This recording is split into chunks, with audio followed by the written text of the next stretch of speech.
muestras independientes, comparación de medias. Más bien dicho, diferencia de medias con muestras independientes. Y el parámetro es la diferencia de medias poblacionales. Entonces, nosotros tenemos dos poblaciones, o una población que está categorizada en dos niveles, en dos, por ejemplo, varones, mujeres,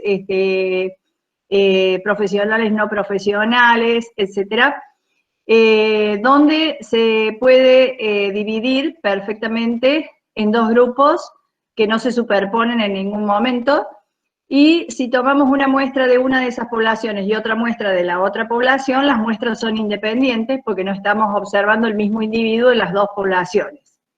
Entonces, en el caso de muestras independientes y comparamos dos poblaciones, para la primera población habrá un promedio de una variable cuantitativa, puede ser el ingreso, y en la segunda población tendremos el promedio, la media aritmética de esa variable cuantitativa que sigue siendo la misma, el ingreso. Se toma la misma variable en ambas poblaciones. Entonces tenemos la media del ingreso en la población 1 y la media del ingreso en la población 2. Supongamos que queremos comparar, entonces en la comparación vamos a pretender analizar si las medias son iguales, con lo cual el ingreso en ambas poblaciones se comporta de la misma forma, o bien de lo contrario las medias tienen alguna diferencia, o presentan diferencias, o una es mayor que la otra, o una es menor que la otra. Entonces allí surge la comparación, donde en sí el valor de la media de cada una de las poblaciones no nos interesa, sino que nos interesa la comparación, la diferencia de medias. Entonces la diferencia puede ser 0 cuando las medias son iguales, será mayor que 0 cuando una es mayor que la otra, o será menor que 0 cuando una es menor que la otra. Entonces, con esta idea, eso es lo que nosotros planteamos en las hipótesis, por eso son más fáciles estos casos, porque la hipótesis nula siempre dice que los parámetros poblacionales son iguales, y la alternativa se plantea en el sentido de lo que se pretende demostrar. Luego tenemos que determinar cómo hacemos el procedimiento. El procedimiento de prueba de hipótesis es siempre el mismo. O sea, comenzamos con el planteo de identificando el parámetro, el estimador puntual del parámetro, y una vez que tenemos el parámetro y el estimador, pasamos al estadístico de prueba, que va a tener una distribución en función de cómo es la población con la que estamos trabajando. Entonces, y cómo es la variable que estamos analizando. Entonces, en el caso de que comparemos medias con muestras independientes, que es lo que les acabo de plantear, nosotros tenemos distintas situaciones. Una es inferencia estadística para dos o más poblaciones, cuando las medias son iguales, o la diferencia de medias es 0. En una prueba lateral derecha, que la media 1 es mayor que la 2, o bien que mu sub 1 menos mu sub 2 es mayor que 0. Son las dos formas en que se plantea esto. Entonces puedo decir que la diferencia de media es igual a 0, o que la diferencia de media es mayor que 0, o bien que mu sub 1 es igual a mu sub 2, o que mu sub 1 es mayor que mu sub 2. El parámetro en estudio es la diferencia de medias, y el estimador puntual del parámetro es la diferencia de medias muestrales. Acá aparece la media muestral 1 y la media muestral 2. La diferencia entre las medias muestrales se trata de un estimador insesgado respecto a la diferencia de medias poblacionales. Entonces, si calculamos la esperanza de la diferencia de medias muestrales, como es insesgado, va a ser igual a la diferencia de medias poblacionales. Y si calculamos la varianza de la diferencia de medias muestrales, encontramos esta situación en donde la varianza de una diferencia o suma de variables independientes es siempre igual a la suma de las varianzas. Y por eso es que la varianza queda siempre especificada como la varianza de la media muestral 1 más la varianza de la media muestral 2. En cuanto a la elección del estadístico de prueba adecuado, tenemos que considerar si las varianzas poblacionales son iguales y conocidas, o si las varianzas poblacionales son sigma cuadrado son desconocidas, que pueden ser iguales o distintas. Entonces, aquí vamos al caso de varianza conocida. Cuando la población tiene varianzas conocidas, o tenemos conocimiento del valor de las varianzas en la población, entonces allí se establece que el estadístico a utilizar va a ser Z. cuando tenemos población normal o un tamaño de muestra suficientemente grande que nos permita aplicar el teorema central del límite. Entonces, cuando las varianzas son conocidas, la distribución va a ser Z, el estadístico de prueba será Z, definido como la diferencia de las medias muestrales menos su media, que como la diferencia de las medias poblacionales es 0 en la hipótesis nula, no se especifica en la fórmula del parámetro. Entonces, porque la diferencia de medias poblacionales asume valor 0. Entonces acá tenemos diferencia de medias muestrales sobre la raíz de sigma cuadrado 1 sobre n1 más sigma cuadrado 2 sobre n2. Tal cual como vimos acá, que esto es la varianza, tomamos la raíz cuadrada y tenemos la desviación estándar. Entonces, en conclusión, cuando tenemos población normal o muestra grande y varianzas poblacionales conocidas, el estadístico a usar es Z. Cuando queremos despejar los límites del intervalo de confianza, despejamos el parámetro de la expresión del estadístico y nos va a quedar la diferencia de medias muestrales menos Z1, Z de 1 menos alfa sobre 2, raíz el error estándar, el parámetro y el límite superior del intervalo cuando sumamos el valor de Z. Z por sigma, ¿no? Z por sigma de la diferencia de medias muestrales. Entonces, los límites del intervalo no surgen nada más que de despejar el parámetro y la expresión algebraica del estimador, del estadístico de prueba. O sea, de acá despejamos el parámetro que estaría acá, menos mu sub 1 menos mu sub 2, despejamos el parámetro y nos quedarían los límites del intervalo de confianza. La otra situación que se... Profe, ¿sí? en ese intervalo a la izquierda, ¿no sería solo z de alfa dividido 2? No, lo que pasa es que se toma el z de 1 menos alfa sobre 2 y se le pone el signo negativo. Ah, ok, bien. ¿Mm? Bueno, cuando nosotros tenemos varianzas desconocidas, si las dos varianzas son desconocidas en las poblaciones consideradas, entonces sí necesitamos distribución normal, sí o sí, porque para poder aplicar la T necesitamos pues, distribución normal y el estadístico a usar será un estadístico T. ¿Qué ocurre? Cuando las varianzas poblacionales se consideran iguales, va a haber una única varianza. Entonces, esa única varianza se estima con una única varianza muestral que se calcula promediando las dos varianzas muestrales. Y el promedio se hace n sub 1 menos 1 por s cuadrado 1 más n sub 2 menos 1 por s cuadrado 2 sobre n sub 1 más n sub 2 menos 2. Profe, una pregunta. Esta expresión, ¿sí? Acá en el cuadernillo pone W, ¿es lo mismo que T? En el cuadernillo ponen W acá. Sí, en vez de T, W. Bueno, lo que pasa es que es T, el estadístico es T.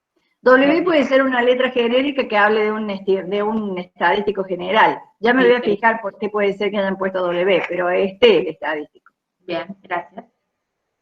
Y la distribución de esto, o sea, tengan en cuenta que si las varianzas son iguales y hay una única varianza poblacional que se estima con esta única varianza muestral, que es el promedio de las dos varianzas muestrales, y a esto se lo divide por N1 más N y N2, porque sabemos que la media muestral 1 tiene varianza sigma cuadrado 1 sobre N1, y la media muestral 2 tiene varianza sigma cuadrado 2 sobre N2. Entonces, esto reemplaza la única varianza y debe considerarse los dos tamaños de la muestra. Entonces, ese estadístico T se distribuye T con N sub 1 más N sub 2 menos 2 grados de libertad. Por lo tanto, tenemos que eso es lo que se llama varianza pool, como dice acá, bueno, todo el sistema, y de esta expresión algebraica nosotros podemos despejar el parámetro y obtener los límites del intervalo. Hasta acá estamos. Entonces podemos usar estadístico T cuando las varianzas son iguales, en donde los grados de libertad van a ser n sub 1 más n sub 2 menos 2. Hay que considerar las varianzas iguales. Eso tenganlo en cuenta. Bueno, después cuando las varianzas poblacionales son distintas, se utiliza un estadístico T que tiene esta estructura, la diferencia de medias muestrales sobre la raíz cuadrada de S cuadrado 1 sobre N1. Allá ahora acá intervienen las dos varianzas muestrales porque no tenemos una única varianza, tenemos dos varianzas distintas, por lo tanto cada una de ellas estima su varianza poblacional, Pero este estadístico T se distribuye T con grados de libertad definidos en esta fórmula. Esta es la fórmula de los grados de libertad del estadístico T que se utiliza en el caso de varianzas distintas. Y en población normal. Vuelvo a repetir, la población tiene que ser normal. Por último, cuando tenemos poblaciones no normales, no podemos aplicar la T. Entonces, cuando la población no es normal, vamos al último caso. ¿Dónde está el último caso? Lo tiene acá, acá está, este. Si las poblaciones que se muestran no son normales, se van a requerir muestras mayores de 100 para garantizar la convergencia a la normal del estadístico de prueba. Cuando las muestras son mayores que 100, estas varianzas muestrales son consistentes y por eso se puede utilizar, se las considera como conocidas, y si la muestra es mayor que 100, por aplicación del teorema central del límite con varianzas consistentes, se puede usar Z. Entonces, en el caso de que tengamos poblaciones no normales, se va a requerir muestras mayores que 100 para poder usar Z. Bueno, con esto hemos visto todos los casos, y acá hay algunos ejemplos. Por ejemplo, tenemos considerado esta situación. Un equipo de investigadores de la Universidad Nacional de Córdoba desea comparar el consumo de alimentos en 2 barrios de la ciudad. Para efectuar el estudio se seleccionaron 2 muestras aleatorias independientes de 24 hogares, una en cada barrio, y les realizaron una entrevista para conocer el gasto semanal en alimentos, en dólares. Supongamos que el consumo de alimentos en ambos barrios tiene distribución normal. Los datos y algunos resultados procesados con Infostat se exponen a continuación. Y acá tenemos los datos. Tenemos la muestra de 24, tenemos la media de cada una de las muestras, y la varianza muestral 3,84 y 9,72. Si nosotros queremos hacer la comparación, bueno, dice en este caso el interés está centrado en comparar el gasto promedio en alimentos de ambos barrios. Para esto construiremos una prueba de hipótesis para la comparación de medias poblacionales. Supongamos que el investigador está sospechando que el gasto promedio en alimentos es mayor en el barrio 1. Si es mayor en el barrio 1, entonces la prueba es lateral derecha. Por lo tanto, la hipótesis nula dice que son iguales, y la alternativa, que la media del barrio 1 es mayor a la media del barrio 2.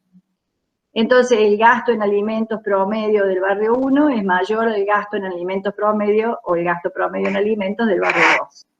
Entonces, el parámetro es la diferencia, el estimador puntual del parámetro es el que vemos acá, y si nosotros terminamos la prueba, que estaba por acá la finalización de la prueba, fíjense, en este caso era la diferencia, si fijamos un alfa de 0,01 y calculamos los valores críticos, 2,41 en el caso, el T crítico de 0,99, porque dijimos que era 0,01, y como es unilateral, tenemos acumulado 0,99, 0,99 con 46 grados de libertad. Los grados de libertad, 24 más 24, 48, menos 2, 46.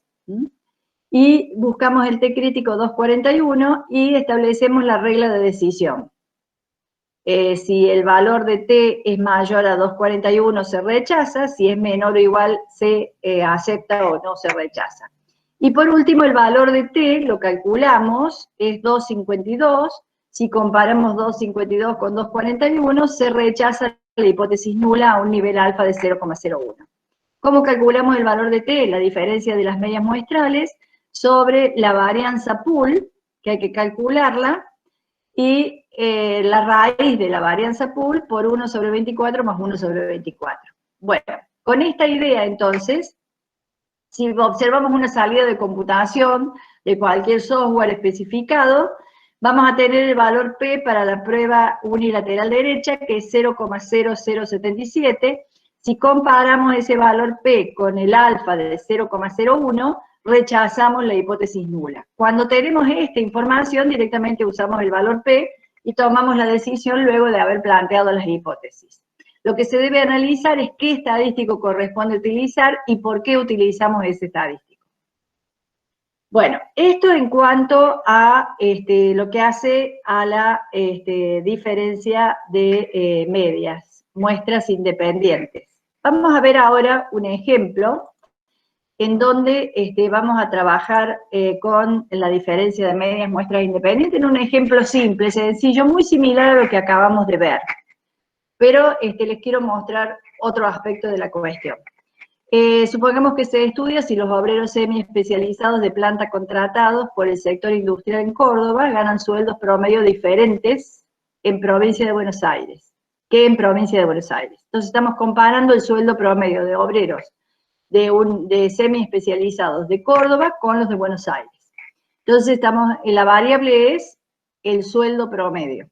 Y estamos comparando dos conjuntos de empresas o dos muestras de empresas, una con 25 empresas y otra con 29 empresas.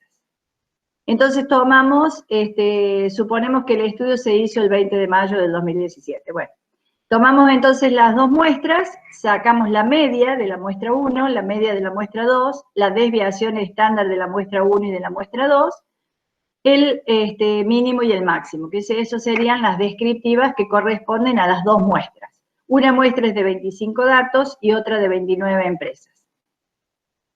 Cuando hacemos el procesamiento por Infostat, vamos a tener la muestra 1, la muestra 2, la media 1, la media 2, esto es Córdoba, esto es Buenos Aires, la diferencia de medias, y si nosotros solo queremos investigar que son distintas, no pretendemos decir que una es mayor que la otra o una es menor que la otra, lo que vamos a considerar es una prueba bilateral. Entonces tenemos el valor T observado, que es menos 1,78, y el valor P asociado al T observado, que es 0,0809, para una prueba bilateral. Si solo queremos plantear la situación de que son distintas, planteamos una prueba bilateral. Una vez que tenemos esta salida de computación, puede ocurrir que se pida en la misma salida de computación los límites del intervalo de confianza para la diferencia de medias. Entonces, los límites se calcularán como x media 1 menos x media 2 más menos t, el valor t que obtenemos para el nivel de confianza que hayamos fijado, y la raíz de la varianza combinada por 1 sobre n1 más 1 sobre n2. Entonces, estos límites del intervalo de confianza, que tenemos el límite inferior de menos 3,21 con el límite superior de 0,19, son los que van a ser considerados en la interpretación. ¿Qué interpretamos de esos límites? Bueno, son los límites del intervalo de confianza que al 95%, por ejemplo, nos aseguran que en 95 de cada 100 muestras seleccionadas de esa población, vamos a tener una diferencia de medias que va a ser de 3,21 negativo a 0,19. Lo cual implica que el intervalo, como va de negativo a positivo, estaría abarcando el 0. Y si abarca el 0, está mostrando que las medias son iguales. En ese punto las medias son iguales, por lo tanto al 95% de confianza estaríamos considerando que las medias son iguales. Si nosotros acá tomamos el valor P, estamos hablando de una prueba bilateral, y acá tenemos un intervalo de confianza bilateral, por eso tiene límite inferior y tiene límite superior. Con el intervalo de confianza, como el intervalo abarca el 0, estamos diciendo que son iguales, que con esta muestra no estamos demostrando bajo ningún punto de vista que haya diferencias significativas entre estas medias en la población. En consecuencia, entonces, si vamos a la prueba bilateral, si hemos puesto un intervalo de confianza al 0,95 para el nivel de confianza, el complemento sería 0,05 el alfa. Entonces, el nivel de significación de 0,05 en una prueba bilateral donde el valor P es 0,08, al ser el valor P mayor a 0,05, estaríamos no rechazando la hipótesis nula. Estaríamos aceptando la igualdad de las medias que se plantea en la hipótesis nula. Por lo tanto, entonces, aceptar la hipótesis nula a un alfa de 0,05 es equivalente a tener límites del intervalo de confianza que abarcan el 0, que van de negativo a positivo. ¿Está? Esa concordancia siempre se va a dar cuando el nivel de confianza sea complementario con el nivel de significación. No obstante, esta prueba, ¿cómo se resuelve? Hipótesis nula, mu sub 1 igual a mu sub 2, o diferencia de media 0. Hipótesis alternativa, mu sub 1 distinto de mu sub 2, o diferencia de medias distinto de 0. Estadístico T con n sub 1 más n sub 2 menos 2 grados de libertad. Este estadístico T lo vamos a aplicar considerando que las varianzas poblacionales son iguales. Y obviamente consideramos que la población es normal. Con estos elementos se corre la prueba, el T observado es menos 1,78. No tenemos en esta información el T crítico, si lo necesitamos lo tenemos que calcular, teniendo en cuenta que el nivel de confianza es 0,95, el nivel de significación es 0,05, por lo tanto este T lo tendríamos que buscar para 0,975 con grados de libertad equivalentes a 25 más 29 menos 2. Entonces, cuando nosotros tenemos el T crítico, podemos definir las reglas de decisión. No obstante, si tenemos el valor P, vamos a decidir comparando con el alfa, que en este caso complementario al 0,95 es 0,05, y nos conduce a no rechazar la hipótesis nula. Entonces, con todos los elementos que hemos mencionado, ¿qué es lo importante? Hipótesis nula, diferencia de medias igual a 0, alternativa, diferencia de medias distinta de 0, prueba bilateral, valor P comparado con el alfa, estadístico de prueba T bajo el supuesto de varianzas iguales y población normal. Grados de libertad del estadístico de prueba, n sub 1 más n sub 2 menos 2. Esos aspectos son los importantes a tener en consideración. Muy bien, acá está cómo se calcula la varianza pool. Esa varianza pool, los grados de libertad, ¿sí? Ah, no, ahí justo lo escribo, porque te iba a preguntar de que si al menos 1,51 era la diferencia de medias, y ahí justo en el cuadro aparece. Gracias, profe. Sí, la diferencia de medias es menos 1,51. El valor T crítico que les decía para 0,975 y 52 grados de libertad es 2,007. El error, ¿qué es el error? Sería T por el error estándar, ¿no es cierto? El error de estimación, 1,699. La varianza combinada 0,71, la desviación estándar combinada 0,84. ¿Cómo se obtiene? Y los límites inferior y superior, menos 3,21 y 0,19, que son los mismos que habíamos calculado automáticamente, pero acá se calcularían teniendo en cuenta todos estos elementos, ¿no? Ahora, si ustedes hacen el cálculo de los límites, van a volver a encontrar que abarcan el 0 y por lo tanto no se rechaza la hipótesis. No se considera que las medias tengan diferencia significativa, las medias se pueden considerar iguales en la población, ¿no? Estamos haciendo inferencias sobre la población. Y el S cuadrado combinado se resuelve como n sub 1 menos 1, 25 menos 1, por la varianza del grupo 1 más n sub 2 menos 1, 28, por la varianza del grupo 2 sobre n sub 1 más n sub 2 menos 2. Y a eso para sacar el error, para la varianza de la diferencia de medias, se la multiplica por 1 sobre 25 más 1 sobre 29. Todo esto es la varianza de la diferencia de medias. Esto que está acá es la varianza pool o combinada. O sea, es el promedio de las dos varianzas muestrales. Bueno, con estos elementos ustedes hacen la estimación por intervalos. Entonces vuelvo a repetir, para hacer la estimación por intervalos necesitan la diferencia de medias, menos 1,51, el valor T, que lo tenemos acá, que es 2,007, luego necesitan el error estándar, o sea, la raíz de la varianza de la diferencia de medias, que sería la raíz de 0,7166. Y eso multiplicado por T, se lo suman y restan a menos 1,51 y les va a dar los límites. El error es T, 2,007 por la raíz de 0,7166. Bueno, con estos elementos hemos planteado la prueba y la estimación por intervalos. Ahora dice en lo siguiente: si se pretende demostrar que en Buenos Aires los salarios son significativamente mayores que en Córdoba, la prueba se deberá plantear como unilateral.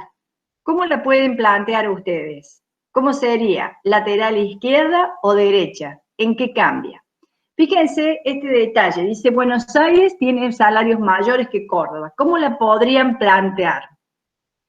Podríamos plantearla que mu sub 2, que es la de Buenos Aires, es mayor que mu sub 1 en la hipótesis alternativa, con lo cual sería lateral derecha si Buenos Aires, la mu sub 2, la ponemos primero y la comparamos con la de Córdoba, mu sub 1. O bien que mu sub 1 es menor a mu sub 2, en cuyo caso sería lateral izquierda. La podemos plantear de las dos formas, no cambia el problema, depende cómo tomemos la mayor o la menor de las dos y el sentido de lo que querramos demostrar. ¿Se entiende la idea? Profe, una pregunta. Entonces, ¿vos tomás si uno es Córdoba o si es Buenos Aires? Claro, porque lo que nosotros tenemos que, estoy hablando de la hipótesis alternativa, que es la que marca el sentido de la prueba, ¿sí? Si yo digo que Buenos Aires paga más salarios que Córdoba, Córdoba, que es la mu sub 1, es menor que Buenos Aires. Entonces puedo plantearla como que mu sub 1 es menor a mu sub 2, en cuyo caso sería lateral izquierda. Pero si yo digo que Buenos Aires la quiero poner como primera y decir que es mayor que el salario de Córdoba, entonces haría mu sub 2 mayor que mu sub 1. Y allí sería lateral derecha. O sea, puedo poner mu sub 1 menor que mu sub 2, con lo cual es lateral izquierda, o bien colocar mu sub 2 mayor que mu sub 1, con lo cual es lateral derecha. De las dos formas la puedo hacer estableciendo bien las medias. ¿Se entiende la idea? Lo que tengo que demostrar es que Buenos Aires tiene más salarios más altos que Córdoba. De las dos formas queda especificado que Buenos Aires tiene salario más alto que Córdoba. Fíjense cómo está establecida. Acá está puesta como unilateral derecha. ¿Por qué estaría puesta como unilateral derecha? A ver, espérense un cachito que tengo un tema acá con la computadora y con él. ¿Qué le pasa a este enchufe?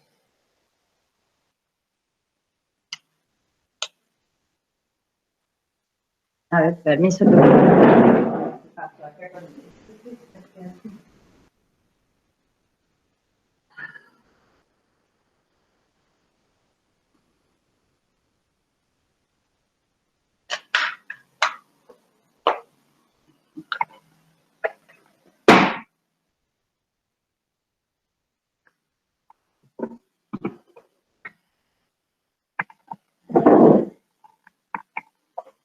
Buah.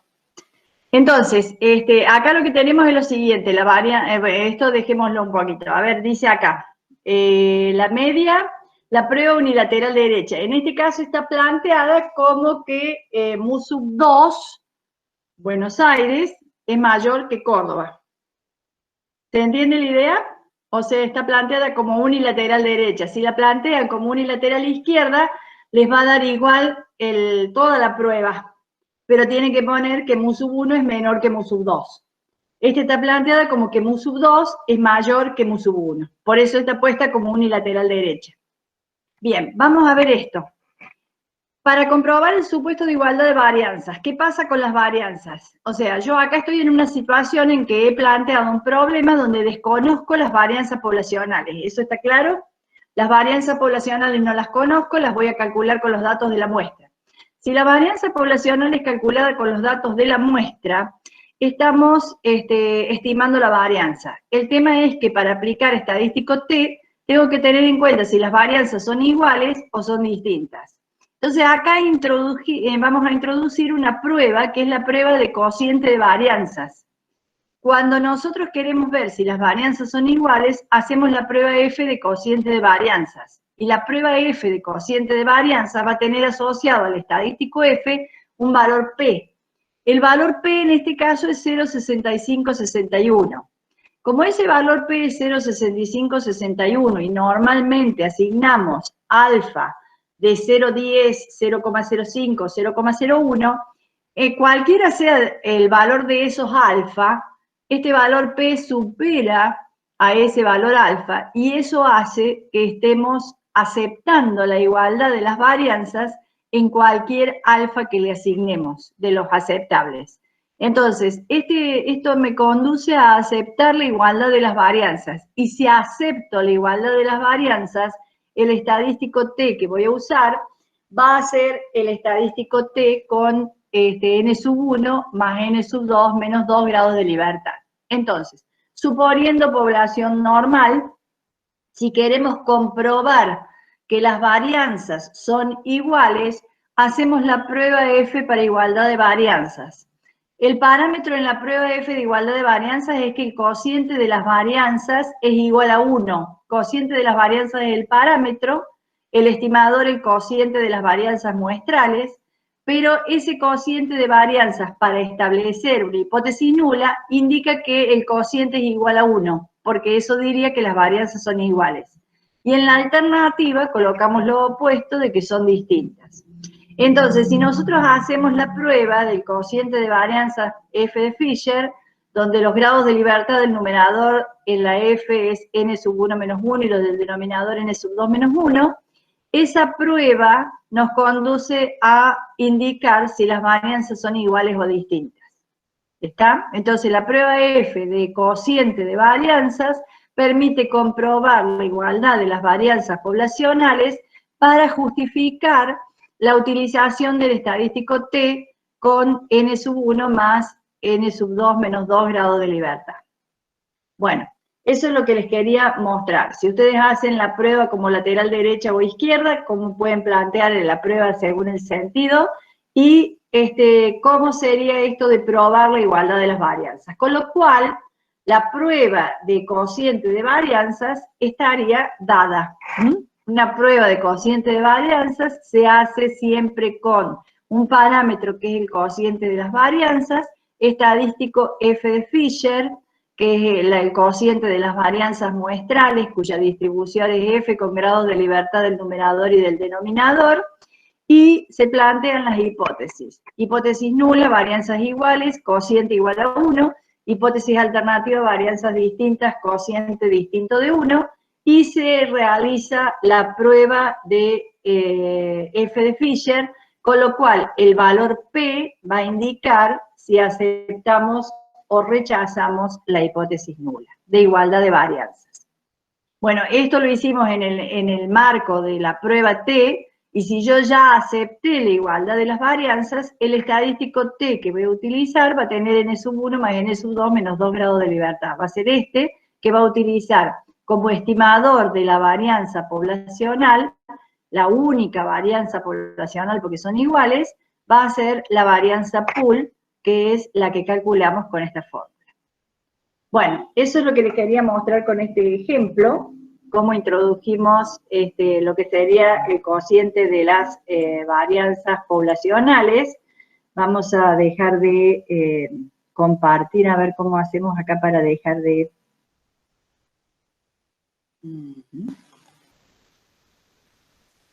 Se me tildó.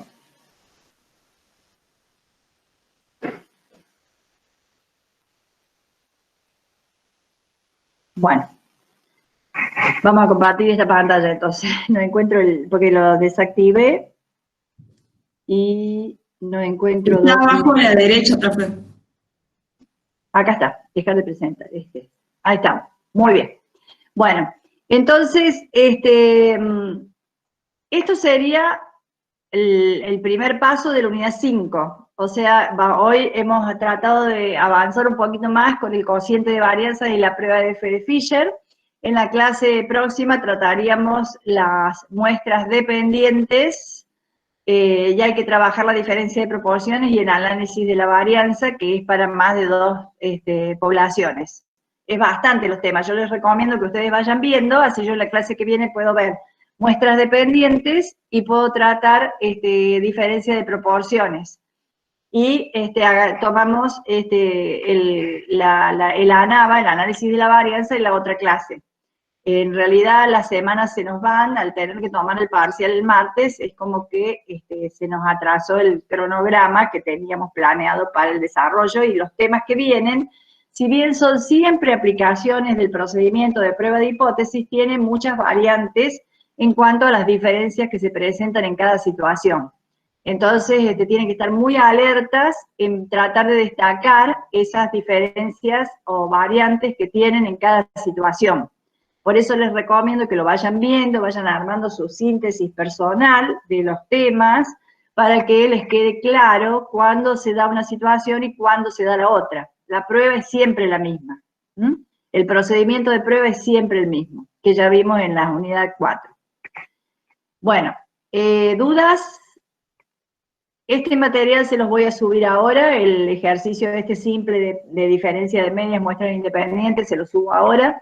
Esto que he dado en relación al material teórico está cargado ya en el aula virtual, junto con los videos, y los videos están grabados por el profesor García, Fernando García, que es quien elaboró el material de esta unidad, y bueno, vamos trabajando, y las dudas que tengan, las plantean.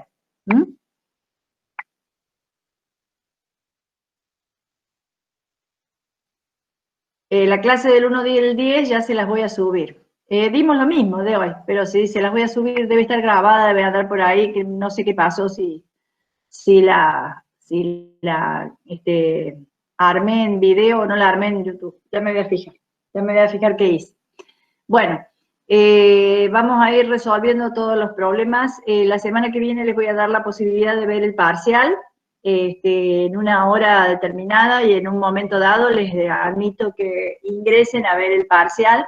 Eso se los voy a avisar les voy a enviar un correo para que ustedes estén atentos y lo hagan, porque después se cierra y no lo pueden ver más. Bueno, nos estamos comunicando. Cualquier problema que tengan me avisan por medio del correo electrónico del aula virtual. Nos vemos el martes.